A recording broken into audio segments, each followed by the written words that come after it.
గణనీయంగా పెరుగుతూ ఉంటాయి. కొన్ని వీడియోలు వాట్సాప్లో వస్తున్న మెసేజ్లు చూస్తే ఎంతో బాధేస్తుంది. ఈ మొక్క ఆక్సిజన్ ఇవ్వదని, ఆక్సిజన్ తీసుకొని కార్బన్ డైఆక్సైడ్ని విడుదల చేస్తుందని ఒక దుష్ప్రచారం పెద్ద ఎత్తున చేస్తుంది. ప్రపంచంలో ఏ మొక్కైనా కూడా కార్బన్ డైఆక్సైడ్ తీసుకొని ఆక్సిజన్ అందిస్తూ ఉంటుంది. అలాంటిది ఈ దుబాయ్ మొక్క విపరీతమైన ఆకుపచ్చతో మందమైన ఆకులతో ఉండే ఈ మొక్క ఎక్కువ ఆక్సిజన్ ఇవ్వడానికి అవకాశం. మరొక ఉపయోగం, ఈ మొక్క నాటితే భూగర్భంలో ఉన్న నీటి సంపదనంతా తీసుకుంటుంది, భూగర్భ జలాలు త్వరగా వృధా అవుతాయి అనే ప్రచారం.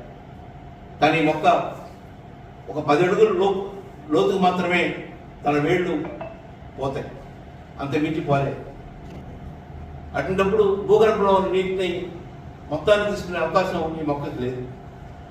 ఈ మొక్క పెరిగేదంతా కూడా ఎడారుల్లో, దుబాయ్ లాంటి చోట్ల, అరబ్ దేశాల్లో, చాలా ఉష్ణ ప్రాంతాల్లో పెరుగుతాం.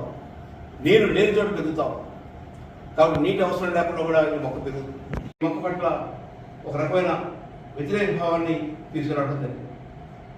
మరొకటి, శాస్త్రీయ పరిశోధనలు కానీ రుజువులు కానీ ఇప్పటివరకు జరగలేదు. మన ఆచార్య నాగార్జున విశ్వవిద్యాలయంలో ప్రొఫెసర్గా పనిచేసిన కె బయ్యరెడ్డి గారు 1985 నుంచి 5 సంవత్సరాల పాటు యమన్, సోమాలియా మొక్క కింద ఉన్న పైప్ లైన్లన్నీ పగిలిపోతాయి. ఆల్రెడీ ఇది బాగా గ్రీనరీగా పార్కుల్లో, హోటల్స్లో చాలా పెద్ద మనుషుల ఆకారంలో, జంతువుల ఆకారంలో ఆహ్లాదకరంగా పెంచుతూ ఉన్నారు. పెద్ద డిజైన్ బాగుంటుంది.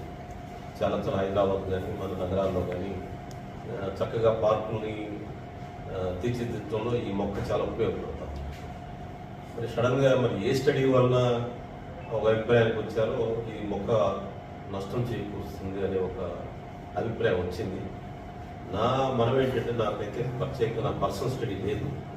నా విజ్ఞప్తి ఏంటంటే ప్రభుత్వానికి కానీ, దాన్ని ఆలోచించే పెద్దలు కానీ, ఫారెస్ట్ డిపార్ట్మెంట్ కానీ కొత్తగా ఈ మొక్కల్ని పెంచకుండా డిస్కరేజ్ చేస్తూ దాని మీద స్టడీ చేసి రిజల్ట్స్ వచ్చాక దీన్ని పెంచటమా లేదా అని ఒక నిర్ణయం తీసుకోండి.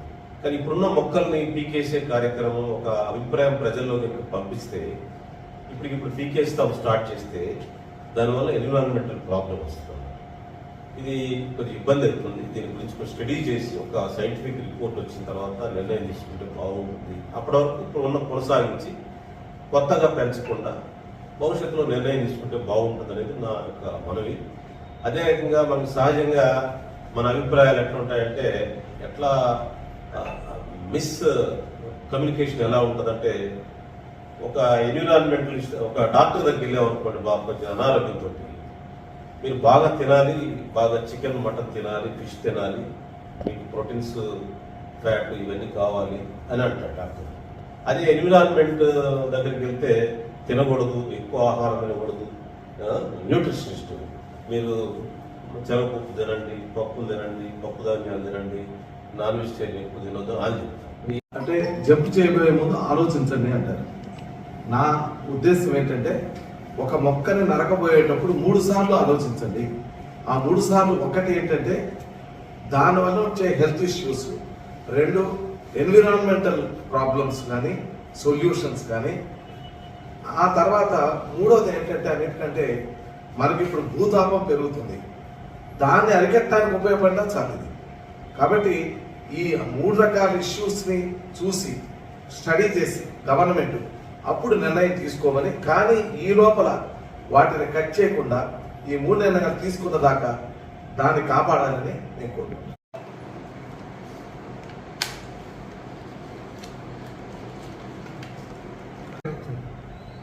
ఇప్పుడు ఇంకా మనకి అపార్ట్మెంట్ కల్చర్ వచ్చింది.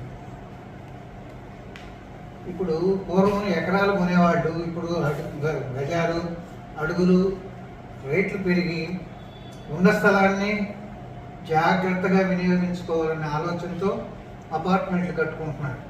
కానీ ఎవరు ఏ అపార్ట్మెంటు కట్టిన వాళ్ళు మొక్కలు మాత్రం పెంచట్లేదు. ప్రతి అపార్ట్మెంట్లో 2-3 ఏసీ ప్లాంట్స్ ఉంటున్నాయి. దానివల్ల కార్బన్ డైఆక్సైడ్ విపరీతంగా ఉత్పత్తి అవుతుంది, వాతావరణంలో కలిసిపోతుంది.